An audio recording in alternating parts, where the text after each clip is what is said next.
Hello, calculus people. Welcome to your pre-recorded Friday lecture.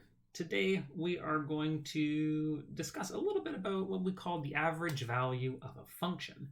And let me just kind of start by appealing to your intuition, as I usually do in this class. And essentially what we're going to try to do is try to figure out the average y value for a function that takes on several y values, and we're going to try to connect this to how we normally think about average in general. So for what we call a discrete set or a finite set of numbers, we have the following average.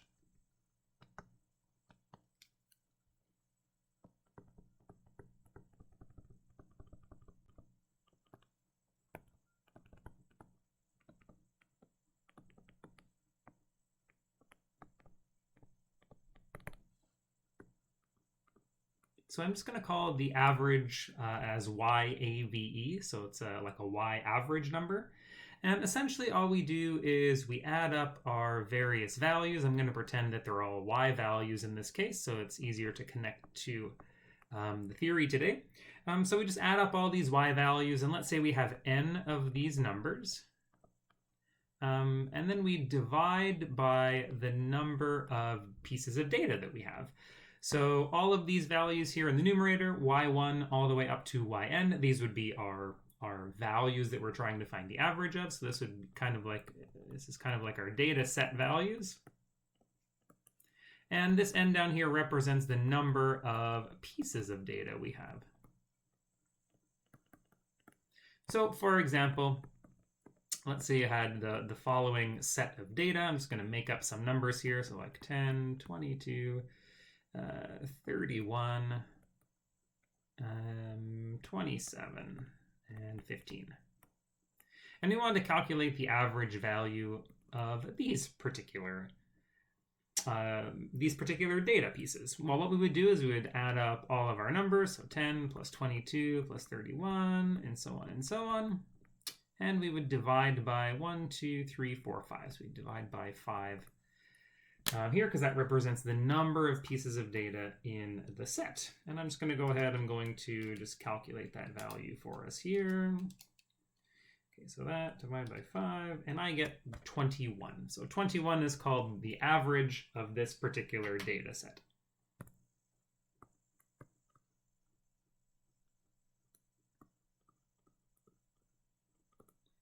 Now in calculus, we're working with functions, right? So the y values aren't discrete like this particular set from this example.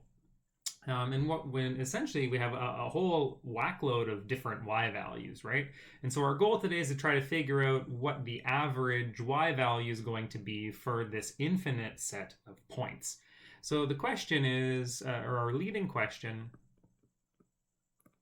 is, how do we essentially extend this idea so that we can work with functions? We can work with sets that might have an infinite number of values inside.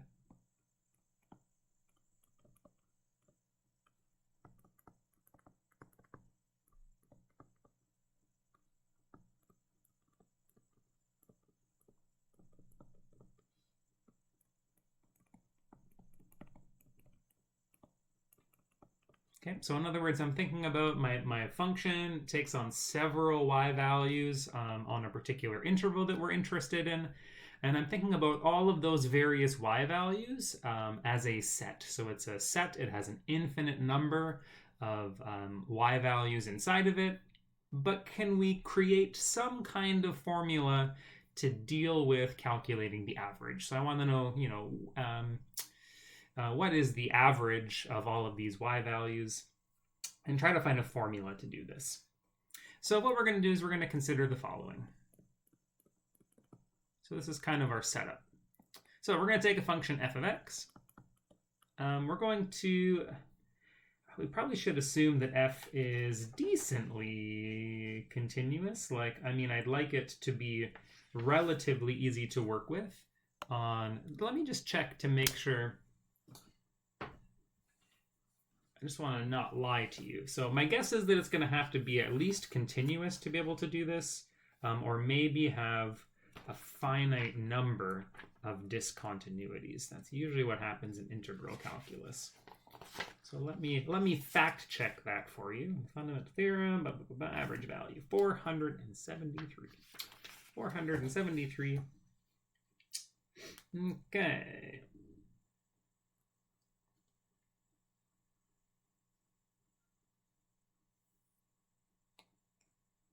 You know what? It really does not say, to be completely honest.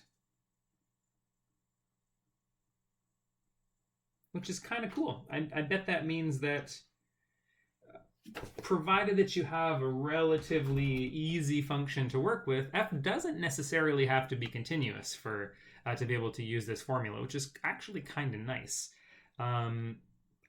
What we might do, just for the sake of some nice examples, is just assume that f is continuous and it's nice and easy to find an antiderivative, because we're going to deal with some of those really hard cases a little bit later where it's not so obvious how to find an antiderivative of some of these weird things that have like asymptotes and things like that.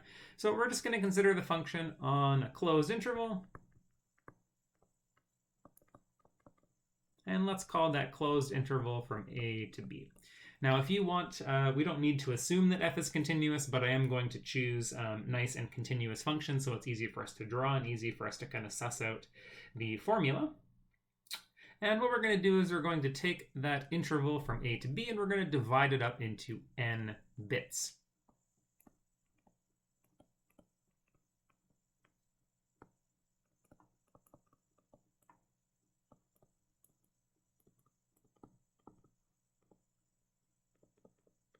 Now, what we've been calling this little division so far is dx, and that's really not going to be much different in this particular instance. And what we're going to do is we're going to pick an x value inside of one of these subintervals.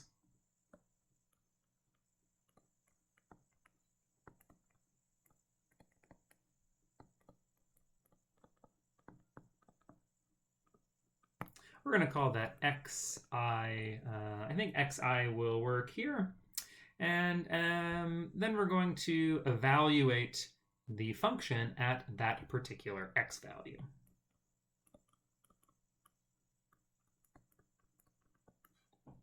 So f at xi is going to be the bit of information that we're going to be using to try to calculate our average value.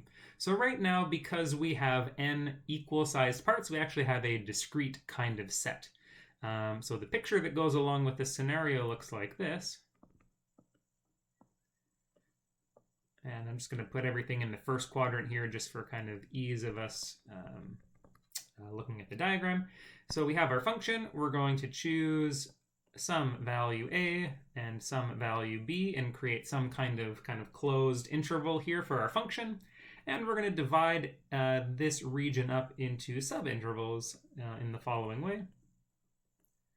And of course, each one of these subintervals we call dx. It's a difference along the x-axis. And in green, we go into one of these subintervals and we pick an x value. So this is, say, x1.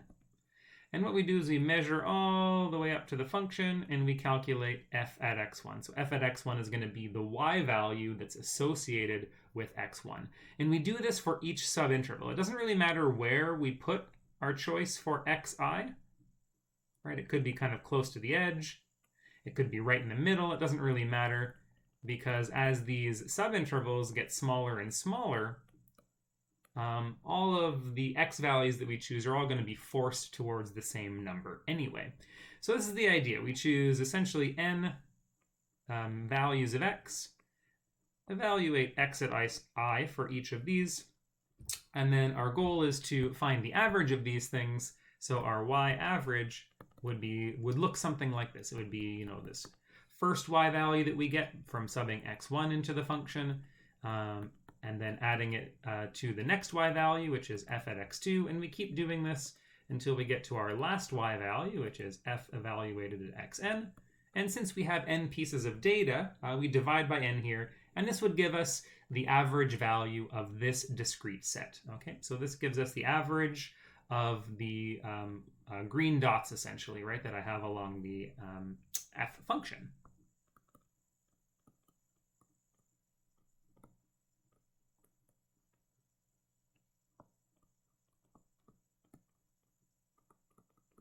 Okay, so essentially we've converted kind of this problem that we've had of dealing with a bunch of y's into something that looks more like us using a function, but we still have this problem that this is a discrete set. Right? And what I really want to do is I really want to get every single possible y value along the highlighted bit, right? So what we really want is all y values along the highlight.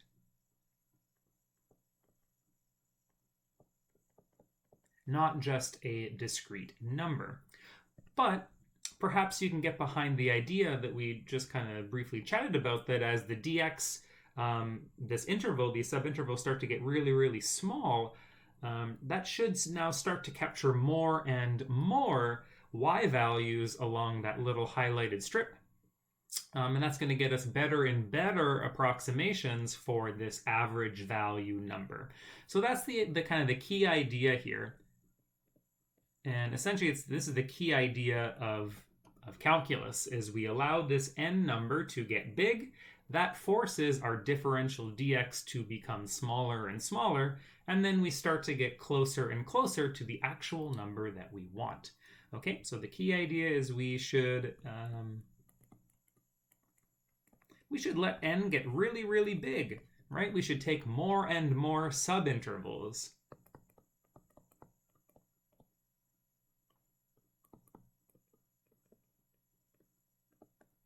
And as n gets really, really big, this forces dx, which is one of these subinterval widths, to get very small.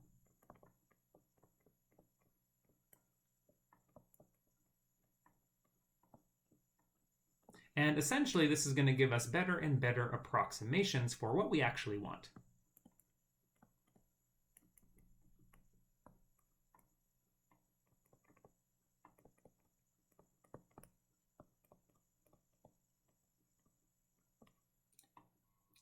But what is dx? I feel like I just entered into a, maybe I'll find the music from Vsauce's channel and but what is dx? I just feel like I just fell into a Vsauce video. Anyway, so that's the question, but what is dx, and can I possibly get dx into this original formula?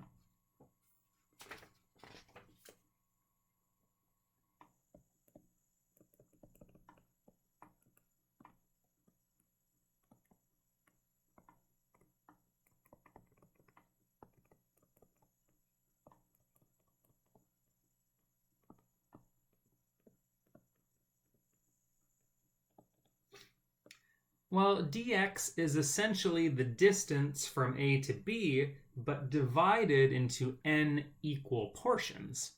So dx is actually the distance, so it's b minus a. This is the distance from a to b. And then we divide it into n equal pieces. So dx can actually be represented by this particular formula. And what we're going to do is we're going to make a cheeky little substitution here. I'm going to multiply both sides by n here and divide both sides by dx to get this thing. And then we're going to sub that into the average formula that we have so far. So far we had an average formula that looked something like this.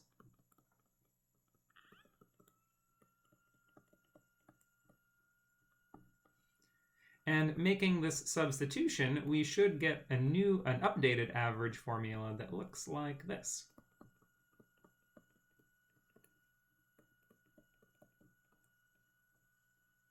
Okay, so instead of n here in the denominator, we'll have b minus a over dx. And actually, I guess I don't need those extra brackets up here. I'm going a little bracket happy. So just the fraction b minus a over dx. And that's a good thing, because now I have dx inside of this equation. I can start thinking about how this connects to integration. So Let's try to just rearrange our FAV formula a little bit.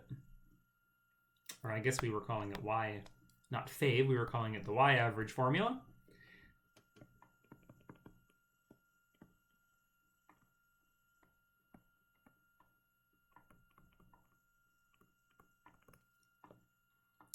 And we're going to get something that looks like this. We're going to get that the Y average is given as 1 over B minus A.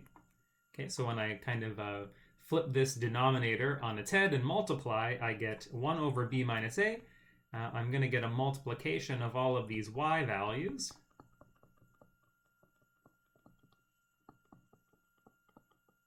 And then I'm going to have all of those Y values multiplied by dx. So we can also think about it as f at x1 times dx, f at x2 times dx, all the way up to f at xn times dx. So we can actually think about all of these pieces we would get as rectangles.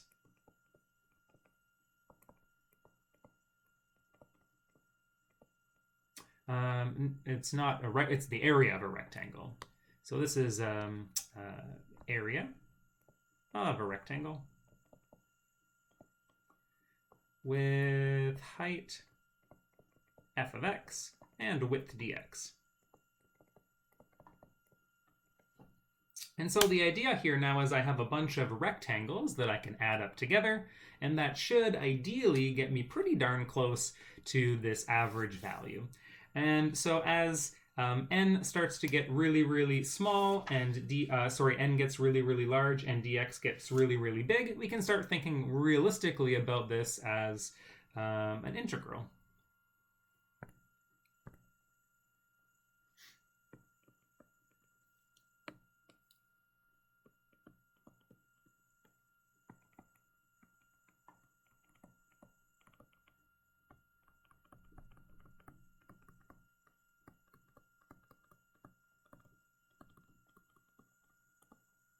So no different really from the formulas that we kind of concocted for dealing with area. It's really the same thing. This average value now has turned into a problem of finding the area of rectangles, and we know how to solve that problem, and we know even one better than that.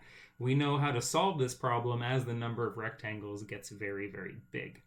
And that's really just by utilizing this integral notation. The only thing that's a little bit different is we get this extra factor of 1 over b minus a.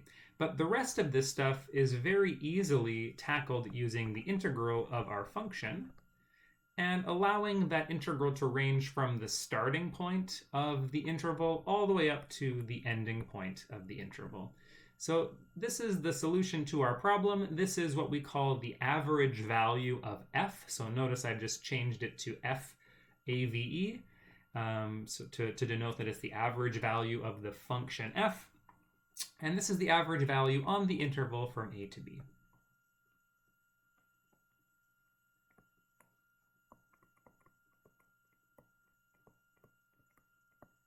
Okay, so essentially what the average value formula here is showing us is that to find the average value of a function, we first find the area bounded between that function and the x-axis, and then we divide by the length of the interval we're working on. So that's how we translate the discrete case into the infinite case. And what I'll do is I'll give you just a couple examples here. We'll do one example by hand. I'll show you how to build one of these. We can try building one of these into the calculator. And if that fails miserably, we'll use the integral calculator. But these are all numerical kinds of computations. So if it's not like super obvious how to integrate something right away, you always have that backup of being able to use the calculator to give it a shot and see if the calculator can pull out that numerical computation for you. So it's not like working with the substitution method, for example, where so far what we've been doing is just trying to understand how to get antiderivatives. This is more of a straightforward kind of plug, I call it a plug and chug formula. So let's say we have the function f of x equals 1 over x. And we're curious about the average value on the interval from 1 to 2. Okay.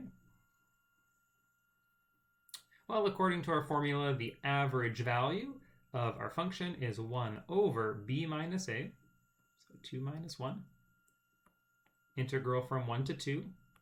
Okay, so these are endpoints for the bounds, and we have our function 1 over x dx. Okay, so in other words, the average value is going to be given as this fraction turns into the number 1, which is kind of nice. So all we really have to do is find the antiderivative of 1 over x, which we know from our list of common antiderivatives, and then evaluate it at the endpoints. So we know that the antiderivative of 1 over x is the natural logarithm, and we're going to take the absolute. We don't really need to take the absolute values in this particular case, but that's the proper antiderivative. If I had negative values as my bounds, I would need that absolute value bar. And then we're going to evaluate at our antiderivative. My apologies. We'll evaluate our antiderivative at 2 and then subtract the evaluation of our antiderivative at 1. So essentially we need the natural logarithm of 2 minus the natural logarithm of 1, and the natural logarithm of 1 is 0. So our final answer is the natural logarithm of 2. So the average value of 1 over x on this particular interval is the natural logarithm of 2. And if you want to know what that is as a decimal approximation, it's about pretty close to 0.69. That's funny. I promise I didn't do that on purpose.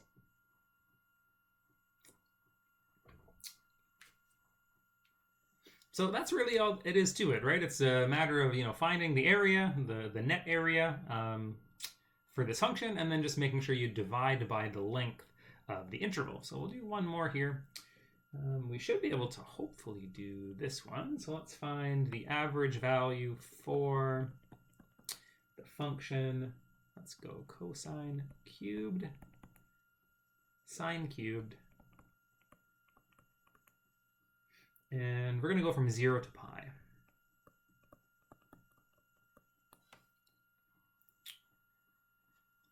Okay, so let's go ahead and set this up. So this would be 1 over b minus a, so pi minus 0.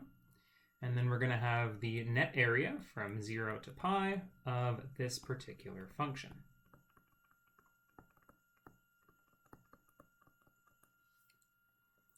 Okay, now this does look a little scary because I have a cosine cubed and I have a sine cubed.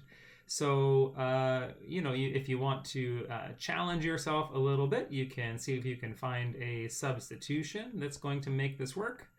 That's pretty tricky to do, to be completely honest. Well, maybe not as hard as I'm saying, but it's going to take a little bit of ingenuity to get that substitution.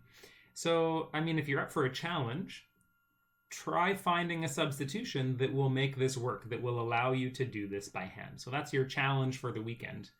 For those of you that may not want to do that, we have a calculator that could potentially get the answer for us. So I'm curious. Let's see if we can get the calculator to pop this answer up for us. So let's see. We have the integral from 0 to pi. Where's pi again? Pi is down here. And in front of the integral, I'm just going to use the fraction, but oh no, that's not what I want at all. Can I do 1 over, no. Oh, okay, I'm going to have to restart this. Fail. Okay, 1 over pi times the integral. That should do it. Okay, there we go. And let me get the bounds in here. So 0 to pi. And now I need to get cosine and sine cubed in here. So let's see if we can break our calculator today. So I need cosine of x, there's x, to the power of 3. And then we need sine of x, also to the power of 3.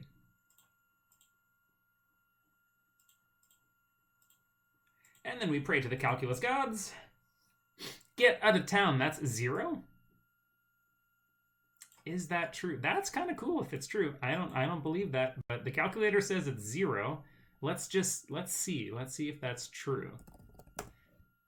So this is, I think, a good opportunity for us to plot this function and see what it looks like. You know, maybe we got lucky and we did get one of these random net areas where like some of the positive will cancel out with some of the negative. Okay, so cosine cubed. Does Desmos like that? It probably won't like that, right? Yes. Desmos won't like us putting a cube in there. It's probably going to want us to do this. Okay, so, and then specifically we want to look at this function on the interval from 0 to pi. So here it is. So as we zoom in, you can kind of see that we've actually got a full rotation of this, right? We have like one rotation above the x-axis from 0 to pi over 2, and then as we move from pi over 2 over here to pi, we get that same piece, but opposite, right? We get the negative region. So yeah, I guess what the calculator is giving here is that this indeed is going to be an overall net area of 0. So that means that the average value of all of these y values that we get as we kind of trace along the curve is going to be 0. So that's kind of interesting. So the calculator is able to pull off a magical feat for us and tell us here that this is indeed 0. That was using our calculator. All right, so there's a couple examples on how to set up and execute the average value of a function. The last little bit of this lesson is dealing with something called the mean value theorem, but from integral calculus.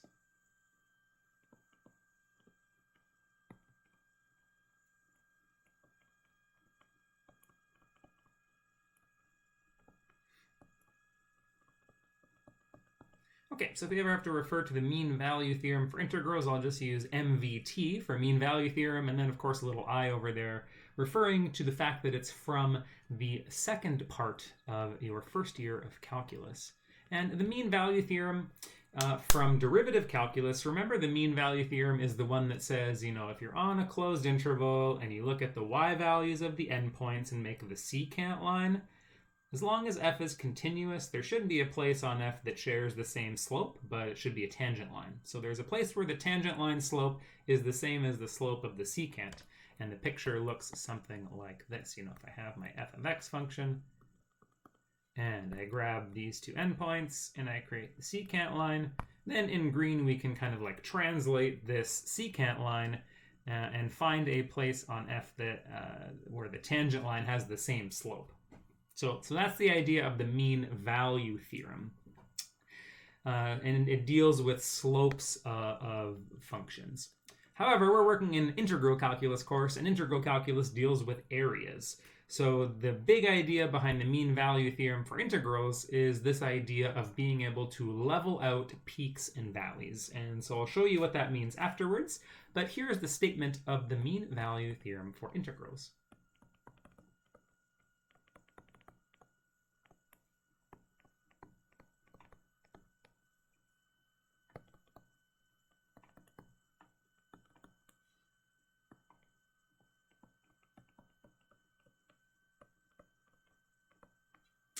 Okay, it says that as long as f is continuous on our closed interval, then there exists a c value, and the c value is somewhere in between a and b, satisfying the following.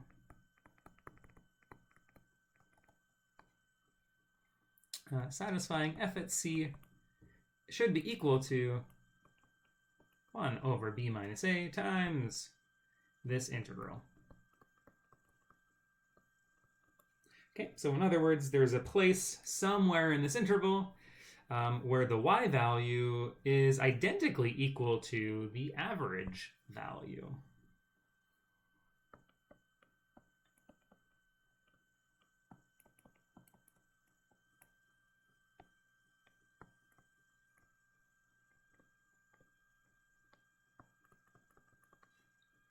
Okay, so as long as f is continuous, this is always going to happen. Now, if we want to see what this looks like as a little picture, we have the following. Okay, so we're going to choose some endpoints. Let's call them A and B. And we're really only concerned about our function inside these particular endpoints. So I'm going to draw kind of a nice exaggerated function here, nice and slowly. So there's our function, f of x. And what the theory says is that there is a place, essentially, where I can kind of chop off this peak. Let's just mark it maybe here in green. Kind of. It should maybe be a little bit lower, but the idea is the region in here that I would get from chopping this off can fit inside of here. So in other words, I can create a perfect kind of rectangular square of area. And the x value where this happens is called c, and the y value where this happens is called f at c. Okay, so that's the visualization. This is the interpretation of the mean value theorem. It basically just says, you know, if you're going to go calculate the net area and f is continuous, there's a place where we can essentially take this region and transform it into some kind of rectangle. It doesn't tell us how to find x is equal to c. We have to do a little bit of work to do that on our own, but it just says that this c value should exist somewhere. So let's do an example of how to calculate or maybe try to find such a value, just so you have an idea on what that looks like.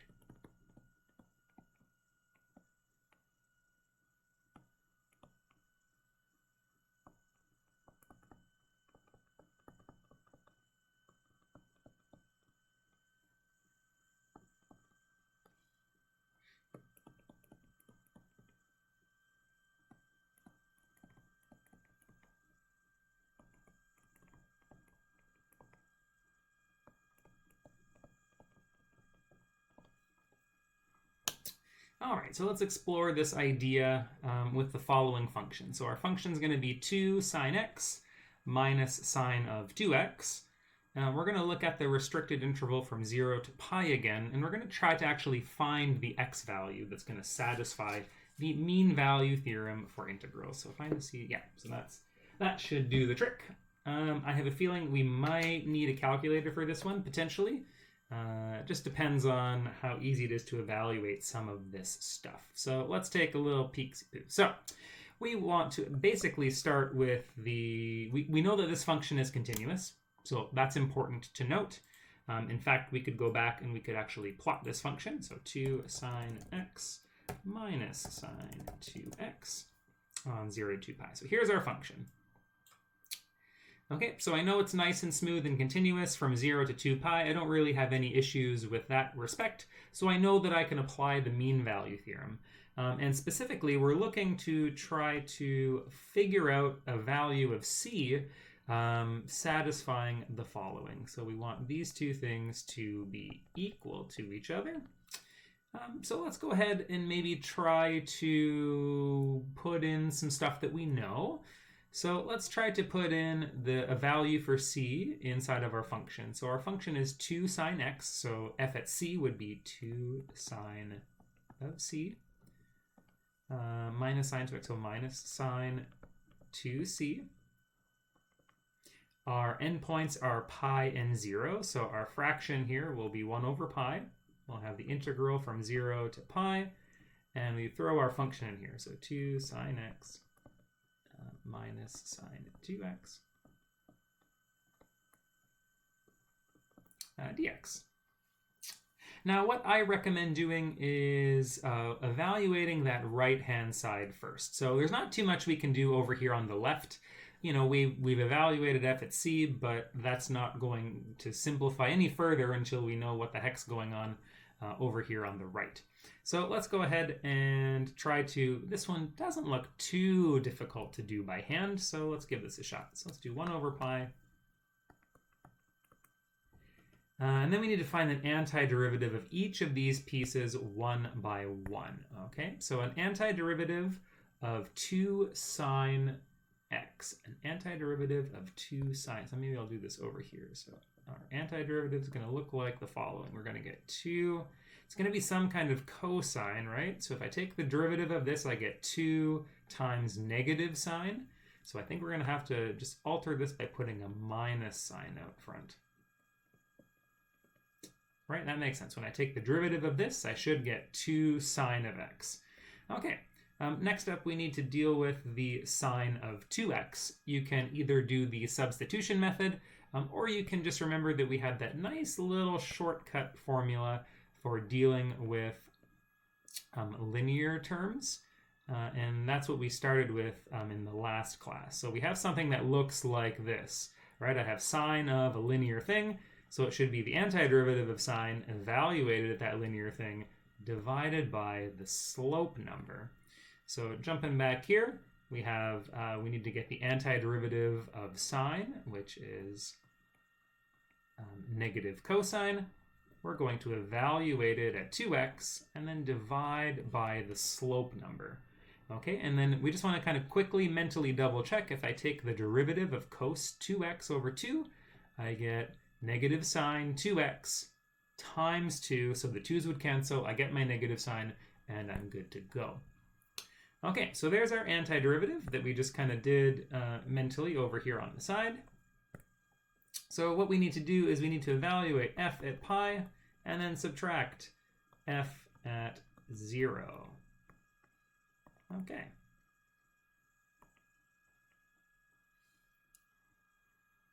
What is f at pi? Negative 2 cosine of pi plus cosine of 2 pi over 2. Okay, cosine of pi is 1. And cosine of... Wait. Cosine of pi is not 1. Cosine of pi is negative 1, right? Yes, cosine of pi is negative 1, so that should be positive 2. Cosine of 2 pi should be 1. So this is going to be 2 plus a half. So it's going to be 2 point... We'll just write it as 2.5. Okay. Next up, we need f evaluated at 0, which hopefully is going to be a little bit easier. So we need 2 cosine of 0 plus cosine of 0 over 2. Now, cosine of 0 is 1. So that should be negative 2. And cosine of 0 we know is 1, so that should turn into 1/2. Negative 2 plus a half is negative 1.5. Okay, so just returning back in black here, do a little AC/DC segue back into our actual question. F at pi, 2.5. F at 0, negative 1.5. So I think we're going to get something that looks like this. And I'm going to just round this to a couple decimal places because we're going to have to probably do a little bit of work on Desmos to finish this off anyway. Well, what is this? 2, 3, this is 4 over pi, I guess, right? You can actually probably put that into Desmos and it'll take care of that automatically. So we get the relationship. So we get this relationship. 2 sine of c minus sine of 2c is equal to 4 over pi. So what we would have to do is actually solve this.